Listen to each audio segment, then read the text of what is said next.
Hey YouTube, this is Sean Notice, back in the building for 2025, and we have good news and good progress. Starting from late last year, we started to see a few blossoms here and there, and I took the opportunity to start the manual pollination process.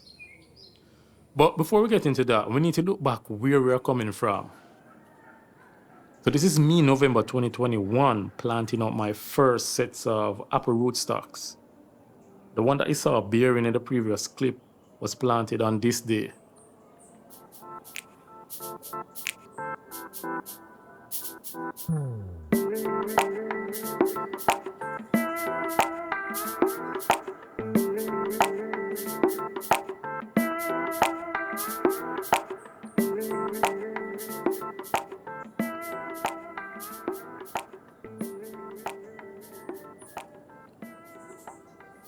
You know, looking back on the clips, I've started to appreciate the progress I've made in the last 3 years.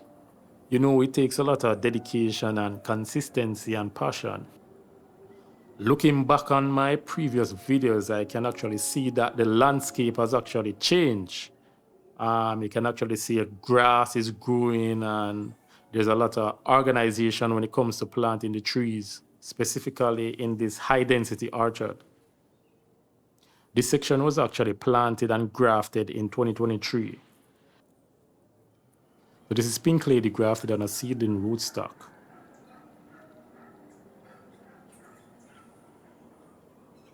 So 90% of the trees that I've actually planted in my backyard orchard are on seedling rootstocks. For 2025, I'll be experimenting a little bit more with M111 and a few of the Geneva rootstocks such as G214 and G890 and also G41.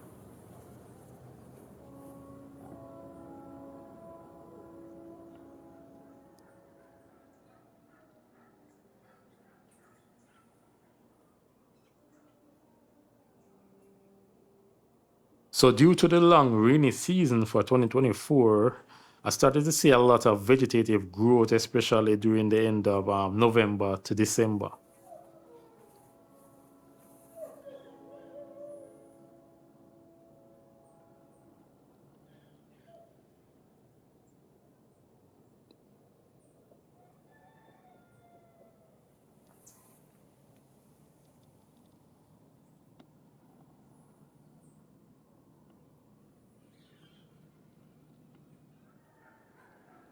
So this is gala on a seedling rootstock, and you realize that I have to be tied on the branches because it wants to grow very vigorous and very bushy and very wild.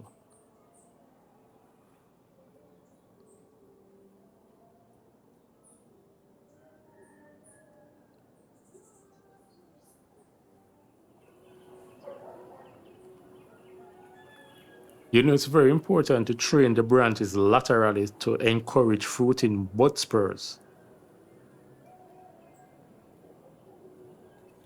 Likewise, it also makes the branches a little bit more stronger, especially when there are a lot of fruits on it. So this is Sparta on a seedling rootstock.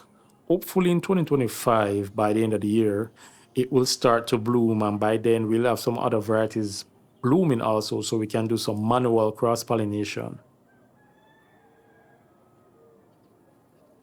This is one of my many Wambogo apple trees that I grafted in 2023.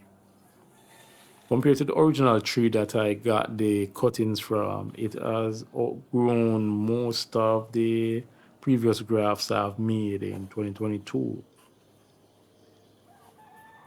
This is a result of it being on a seedling rootstock, and you know, when you graft on a seedling rootstock, it's very unpredictable in how the trees will grow. Typically, you will get a lot of vigorous growth, but sometimes it might remain stunted for a few years before it starts to put on its actual growth.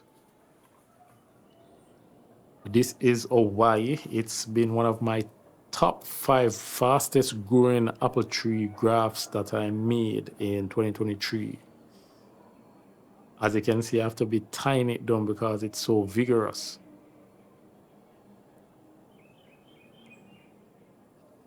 So we're back in section A of the orchard. We were just in section B, And you can see that there's a lot of growth right here. As I said before, the rainy season in 2024 was very long, and you can see a lot of luscious growth, especially on this Williams Pride tree.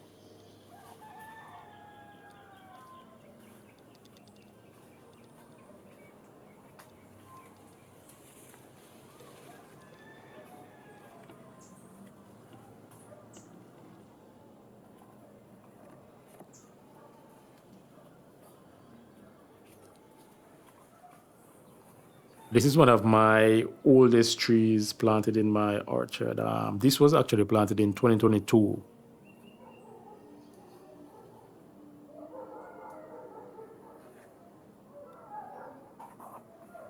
And here's another Wamboga apple looking very luscious, putting on a lot of growth. Bear in mind, this was actually planted and grafted in 2023.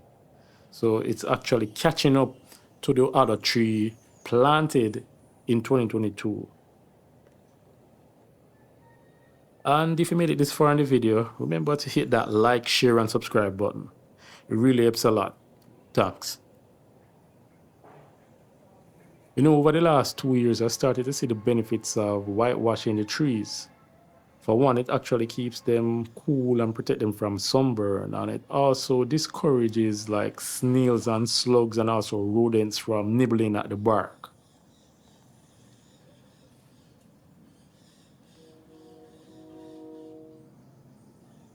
Also, besides whitewashing the trees, it's important to put a barrier around them to protect them from also damage, especially from if you have dogs or pets running about.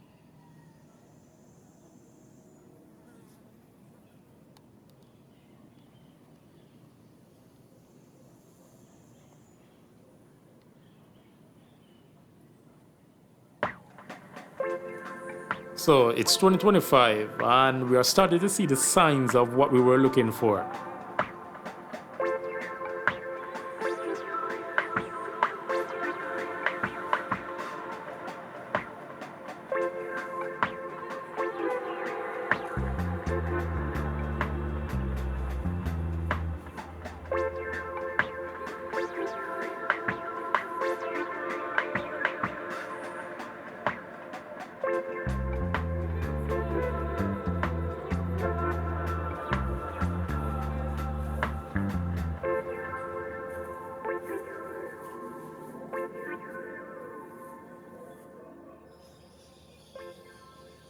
On a daily basis, I like to inspect my apple trees to verify if there's any bug infection or fungal infection, and also to see if there's any fruit bud development.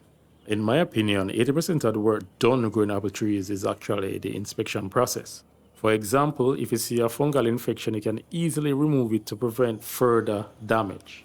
Okay, I'll be right back. I'm just gonna do a little bit of landscaping on my orchard.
So this grass was actually incidentally grown from the sand obtained from the Ryokobe River. It's important to have grass in your orchard to prevent soil erosion and also keep the orchard cool.